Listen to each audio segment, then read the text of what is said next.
Γεια σε όλους. Χειροποίητο παράθυρο. Εύκολο στην κατασκευή, ξύλινο με διπλό τζάμι.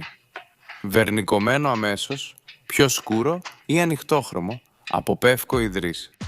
Σε μία ώρα, χωρίς μηχανήματα, σχεδόν με γυμνά χέρια και κόστος κάτω από $10, ταυτόχρονα φαίνεται τέλεια. Δεν είναι φαντασία ή όνειρο.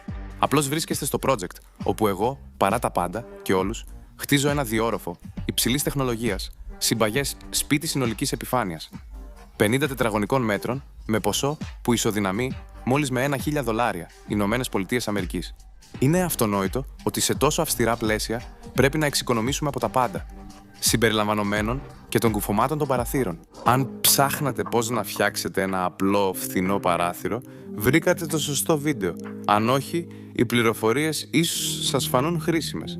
Μένει μόνο να παρακολουθήσετε μέχρι το τέλος και τότε, πολύ σύντομα θα μπορείτε, όπως και εγώ, να απολαμβάνετε το αγαπημένο σας ποτό στο δικό σας παράθυρο και να σκέφτεστε πόσο καλός είστε. Έχω δει πολλά βίντεο με σοβαρούς ανθρώπους και μηχανήματα να κάνουνε μαγικά, μετρώντας χιλιοστά και μοίρες.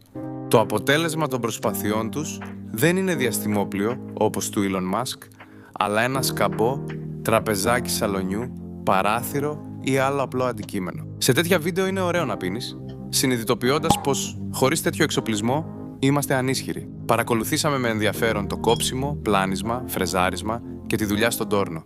Ζούμε στην εποχή του do it yourself. Αυτή η υποκουλτούρα ξεκίνησε στη Δύση τη δεκαετία του 50 και έχει φτάσει εδώ και σε εμάς. Η άνθησή της σε πολλές χώρες ενισχύθηκε από τα καταστήματα, υπερμάρκετ, οικοδομικών υλικών. Γιατί? Και αυτό γιατί στην γκάμα τους συχνά βρίσκονται πράγματα που μπορούν να κάνουν τη ζωή των ερασιτεχνών κατασκευαστών πολύ πιο εύκολη. Μπορούμε εύκολα να αγοράσουμε έτοιμα τεμάχια για κάσες πορτών. Κάτι που θα διευκολύνει τη δουλειά μας. Θα εξαλείψει τα πλεονεκτήματα των ιδιοκτητών οικιακών εργαστηρίων, ακόμη και μικρής πειραματικής παραγωγής. Συνήθως υπάρχει επιλογή. Μπορείτε να πάρετε ασταρωμένες ακατέργαστες κασέτες για να τις βάψετε όπως θέλετε ή να αγοράσετε έτοιμες βαμμένες, λουστραρισμένες ή με καπλαμά δριός και βερνίκι. Θα χρησιμοποιήσω αυτές τις ακατέργαστες κασέτες που είναι και φθηνές λόγω μεγάλης έκπτωσης. Αυτό είναι παλιό εμπόρευμα. Κόστησαν μόλις 3 ρούβλια και 60 καπίκια δηλαδή, κάτω από $2 για μια ακατέργαστη κασέτα 2 μέτρων. Για το πριόνισμα και το κόψιμο στις άκρες μπορείτε να χρησιμοποιήσετε ένα απλό, αλλά κατά προτίμηση όχι φθαρμένο, αλλά αντίθετα αρκετά κοφτερό ξυλοπρίωνο. Χρησιμοποιώ ηλεκτρικό πάζλ μόνο επειδή το έχω και έπρεπε να μάθω να το χειρίζομαι στη μικρή μας οικογενειακή επιχείρηση.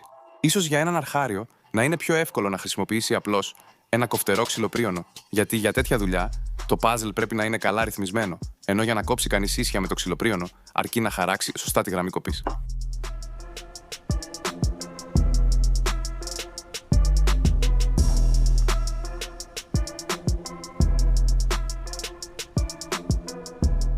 Για να μην περιπλέκω τα πράγματα, ζήτησα βοήθεια από τη σύζυγό μου, που κράτησε τα κομμάτια. Άρα μάλλον δεν θα έχουμε ξεφλουδίσματα. Δεν θα κάνουμε σύνδεση με γωνία 45 μοιρών, γιατί απαιτεί ακριβές κόψιμο και δύσκολα γίνεται χωρίς καλά εργαλεία ή δεξιότητες. Θα ασχοληθούμε με αυτό το μέρος διαφορετικά, ακολουθώντας νέο δρόμο, όπως έλεγε ο ηγέτης του παγκόσμιου προλεταριάτου. Μετράμε και σημειώνουμε το πιο παχύ σημείο του τεμαχίου. Μπορούμε να το σημειώσουμε ακόμα και χωρίς μετρητικά εργαλεία, απλώς τοποθετώντας το. Ανέφερα τη χρήση καλής ξυλοπρίωνας, αλλά επειδή δεν έχω, αρχικά κόβω τον διακοσμητικό καπλαμά με πριόνι μετάλλου. Και μετά, ακόμα και ένα όχι πολύ κοφτερό πριόνι δεν θα πρέπει να χαλάσει τη δουλειά.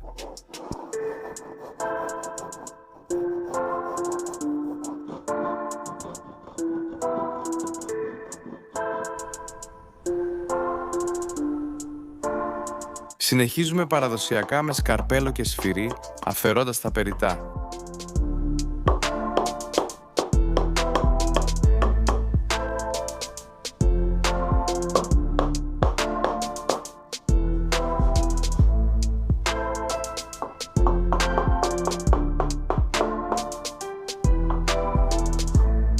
Μπράβο. Πρέπει να αφαιρέσουμε το περιττό μόνο σε 2 από τα 4 κομμάτια του πλαισίου.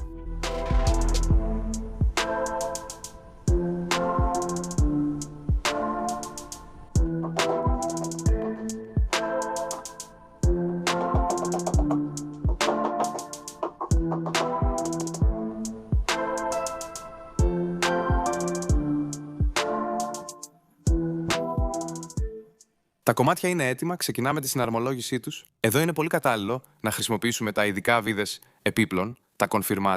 Αυτές σφίγγουν αξιόπιστα, θα είναι γερό και χωρίς κόλλα. Για αυτά χρειάζεστε ειδικό τρυπάνι confirmat, που όμως μπορείτε να αντικαταστήσετε με 2 απλά τρυπάνια ξύλου ή μετάλλου 5 και 7 χιλιοστών. Και χρειάζεται ένα εξάγωνο κλειδί 4 για το βίδωμα. Έχω ήδη τέτοιο τρυπάνι, οπότε το χρησιμοποιώ. Αν δεν είχα, θα αργούσα. Πρώτα τρυπάτε με 5, μετά με 7 στο βάθος της βίδας.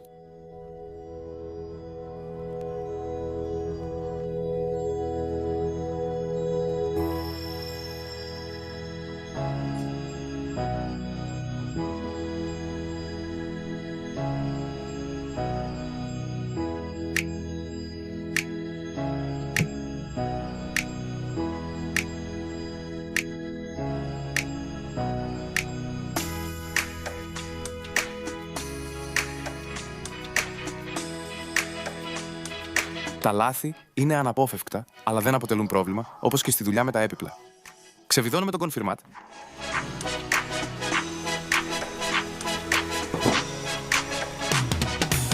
Τοποθετούμε προσεκτικά τα κομμάτια στην επιφάνεια. Όμως οι δυσκολίες της ζωής, όπως ένα παλιό στραβό φύλλο ινοσανίδας στο τραπέζι συγκόλλησης, προσπαθούν να μας εμποδίσουν. Χρησιμοποιούμε τα ροκανίδια από τις σκαρπελιές. Μετά τρυπάμε και βιδώνουμε το confirmat στη δεύτερη τρύπα.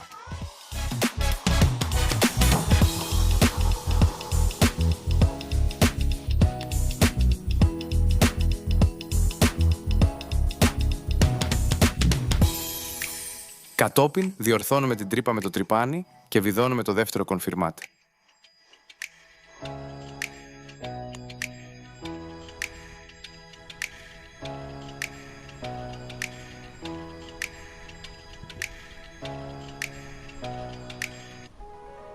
Όλα πήγαν καλά, τώρα μπορείς να κοιτάξεις μέσα από το πλαίσιο. Έπειτα ασχολούμαι με το ξελίπανση των σημείων επαφής του γυαλιού. Υπενθυμίζω τις βασικές αρχές αυτής της υπεροικονομικής κατασκευής. Πρώτον, τα κάνω όλα μόνος.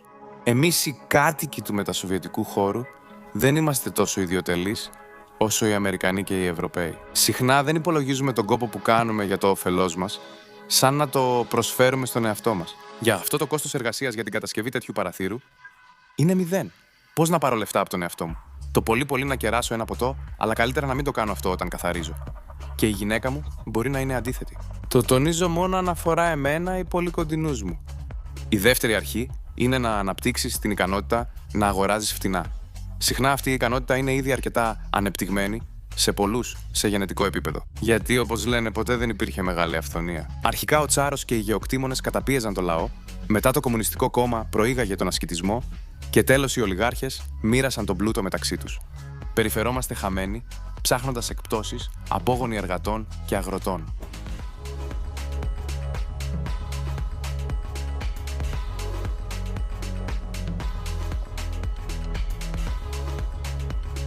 Πήρα έτοιμες, βαμμένες και λουστραρισμένες πευκοσανίδες, δοκίμασα 2, όλα πήγαν καλά και έστειλα τη γυναίκα μου να πάρει περισσότερες. Με πήρε τηλέφωνο επειδή μπέρδεψε το κατάστημα, λέγοντας ότι υπάρχουν εδρύινες επενδεδημένες σε έκπτωση πάνω από 2 φορές φθηνότερες. Οι δρύινες πόρτες δεν είναι της μόδας, αλλά τα παράθυρα δρύς μου αρέσουν πολύ. Υπάρχει γενικά μπέρδεμα με αυτά τα ημιέτοιμα ξύλινα κουτιά. Τα ακριβά είναι άβαφα ρωσικά, ενώ τα φτηνά έχουν όψη δρύς και είναι λευκορωσικά. Θα χρειαστώ ακόμα τα παράθυρα. Τα πεύκα θα μείνουν προσωρινά σε πιο κρυφό σημείο, ενώ τα δρύνα θα τοποθετηθούν μπροστά. Στο μπαλκόνι της σοφίτας χρησιμοποιώ μονά τζάμια στα παράθυρα, για να μειώσω το βάρος του δεύτερου ορόφου. Πού τα βρίσκω φτηνά? Αν επισκεφθείτε το κοντινότερο εργοστάσιο παραθύρων, θα δείτε προς όφελός σας ότι όλα έχουν ελαττώματα. Κάπου οι κατασκευαστές διπλών τζαμιών έκαναν λάθος με τα μεγέθη, λόγω hangover, κάπου υπήρξε ένα μικρό ελάττωμα για το οποίο έφταιγε για παράδειγμα το κακό τρέμουλο από το αλκοόλ. Λόγια του Σεφτσούκ από το Εργατική Συνοικία. Οι κατασκευαστές παραθύρων θα ήθελαν να πουλήσουν αυτά τα αποθέματα στη μισή ή και χαμηλότερη τιμή από τη χονδρική. Οι τακτικοί θεατές ξέρουν ότι σχετίζομαι με την παραγωγή παραθύρων, αλλά δεν έχω βρει χρόνο για νέο βίντεο. Γι' αυτό πήρα φθηνά διπλά τζάμια, έχοντας και κάποιο απόθεμα. Η καιρία είναι δύσκολη. Πρέπει να τα φέρνεις όλα σπίτι. Μετά την κατασκευή, η απόδειξη ότι το φθηνό τελικά κοστίζει είναι τα χρησιμοποιητά διπλά τζάμια. Σε όποιον τα χρειάζεται άμεσα, θα τα πουλήσω στη μισή τιμή της αγοράς, όσο τα αγόρασα κι εγώ. Ο αγοραστής απλώς επιβεβαιώνει την τιμή στην κάμερα. Απόδειξη. Μείνετε συντονισμένοι με το project. Υπάρχει και ένα μειονέκτημα σε αυτή την εξαφάνισή μου. Οι διαστάσεις των παραθύρων εξαρτώνται από τους ιαλοπίνακες. Μπορείτε να φτιάξετε ιαλοπίνακα στο σπίτι. Θα το δείξω σε επόμενο βίντεο του project. Και αυτό κοστίζει πολύ λιγότερο από τα έτοιμα. Πήρα αυτή την τριγωνική κορνίζα πολύ φτηνά. Έχει ελαττώματα, αλλά ήταν οικονομική και άξιζε. Το διπλό τζάμι λείπει. Θα το φτιάξω μόνος.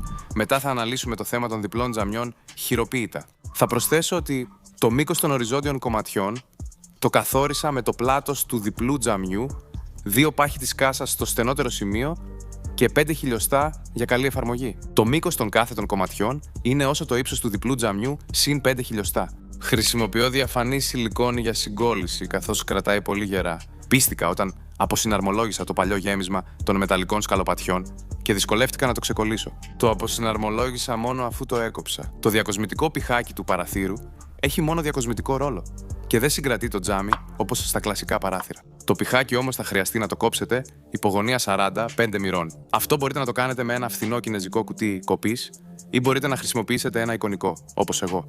Το πηχάκι είναι στενό, οπότε ένα μικρό λάθος δεν φαίνεται. Βάφουμε και βερνικώνουμε τα πηχάκια εκ των προτέρων. Υπολογίζουμε τα έξοδα. Το παράθυρο έχει διαστάσεις 58x108 εκ, με διπλό τζάμι 53x103 εκ. Η επιφάνειά του ξεπερνά ελαφρώς το μισό τετραγωνικό μέτρο. Πιο συγκεκριμένα 0,55. Πολλαπλασιάζουμε με την τιμή του τετραγωνικού μέτρου για μονό τζάμι στην περιοχή μας. Αυτό είναι το πολύ $18, το διαιρούμε δια 2 γιατί το τζάμι δεν είναι εμπορεύσιμο, άρα παίρνουμε κάτω από 5. 2 τεμάχια για το πλαίσιο με υπόλοιπο, $3,60, λίγα λεπτά για πηχάκι, σιλικόνη και βίδες. Σύνολο $10. Για τόσο όμορφο παράθυρο το αξίζει. Συχνά δεν αξιοποιούμε την ποικιλία των σύγχρονων καταστημάτων οικοδομικών υλικών, αγοράζοντας μόνο τα απολύτως απαραίτητα. Αλλιώς, ο προϋπολογισμός της κατασκευής μας θα εξαντληθεί ήδη από τις πρώτες εβδομάδες, ίσως και μέρες. Φτιάχνω τα παράθυρα μη ανοιγόμενα για εξοικονόμηση εξαρτημάτων. Το σπίτι είναι χαμηλό, το παράθυρο καθαρίζεται εύκολα απ' έξω. Θα οργανώσουμε το σύστημα αερισμού χωρίς φινιστρίνια. Στο επόμενο βίντεο θα μοιραστώ μια ιδέα για τη χρήση ενός πολύ φθηνού υλικού με εξαιρετική θερμομόνωση και για μια εκδοχή super φθηνής πλήρωσης των τοίχων. Βάλτε like, εγγραφείτε στο κανάλι μου και πατήστε το καμπανάκι για ενημερώσεις. Ευχαριστώ.